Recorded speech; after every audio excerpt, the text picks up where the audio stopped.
നമുക്ക് നല്ലൊരു chicken സൂപ്പിൻ്റെ recipe നോക്കിയാലോ. നല്ല ടേസ്റ്റാണ്, എല്ലാവരും ട്രൈ ചെയ്ത് നോക്കി. അതിലേക്ക് ആദ്യം വേണ്ടത് ഒരു പാത്രത്തിലേക്ക് ചിക്കൻ, അതൊക്കെ നിങ്ങളെ ഇഷ്ടത്തിന് എത്ര ക്വാണ്ടിറ്റി വേണ്ട വെച്ചാൽ എടുക്കുക. ഞാൻ ഇവിടെ 2 കഷ്ണം എടുത്തേക്കാണ്. അതിലേക്ക് ഒരു പകുതി ക്യാരറ്റ് അരിഞ്ഞതും ഓണിയനും കുറച്ച് വെളുത്തുള്ളിയും ചെറിയൊരു കഷ്ണം ഇഞ്ചിയും അതും ഇട്ട് കുറച്ച് നല്ലോണം വെള്ളം ഒഴിച്ചിട്ട് നല്ലോണം വേവിക്കുക. കുരുമുളക് പൊടിയും ഉപ്പും ഇട്ടിട്ട് കേട്ടോ, നല്ലോണം വേവിക്കുക. നല്ലോണം വെന്തോട്ടെ, എന്താ വെച്ചാൽ ചിക്കൻ്റെ ആ ഒരു സത്തൊക്കെ ഉണ്ടല്ലോ, അതൊക്കെ നമ്മൾ ആ വെള്ളത്തിലേക്ക് കിട്ടണം. നല്ലോണം വെന്തതിൻ്റെ ശേഷം അത് അടുപ്പിൽ നിന്ന് എടുത്ത് വെക്കാം. നമുക്ക് വേണ്ട സാധനങ്ങളൊക്കെയാണ് ഈ കാണിക്കുന്നത്. അപ്പോൾ അതെന്തൊക്കെയാണെന്നൊക്കെ ഞാൻ പറയാം.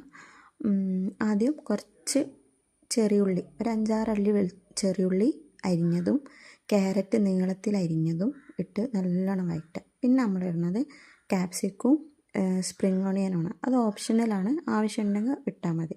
പിന്നെ നമ്മൾ നേരത്തെ വേവിച്ച് വെച്ച ആ ചിക്കൻ്റെ വെള്ളം അതും അതിലേക്കിട്ട് ഒന്ന് വരാനാകുമ്പോൾ കുറച്ചൊരു ഒരു സ്പൂണട്ടോ സോയാ സോസും ടൊമാറ്റോ സോസും അതൊന്ന് മിക്സ് ചെയ്തതിന് ശേഷം ഒരിത്തിരി വിനാഗിരിയും ചേർത്ത് അത് തിളച്ചതിൻ്റെ ശേഷം മാത്രം കുരുമുളക് പൊടി ഉപ്പിടുമ്പോൾ ശ്രദ്ധിക്കണം, നേരത്തെ ഇട്ടതാണ്.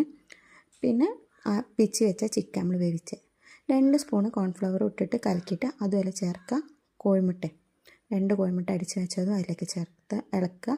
2 പച്ചമുളക് കീറി നല്ലോണം വേവിച്ചിട്ട് അങ്ങോട്ട് ഇറക്കി വെക്കുക. നല്ല ടേസ്റ്റാണ്, എല്ലാവരും ഉണ്ടാക്കി നോക്കുക, ഫീഡ്ബാക്ക് അറിയിക്കുക.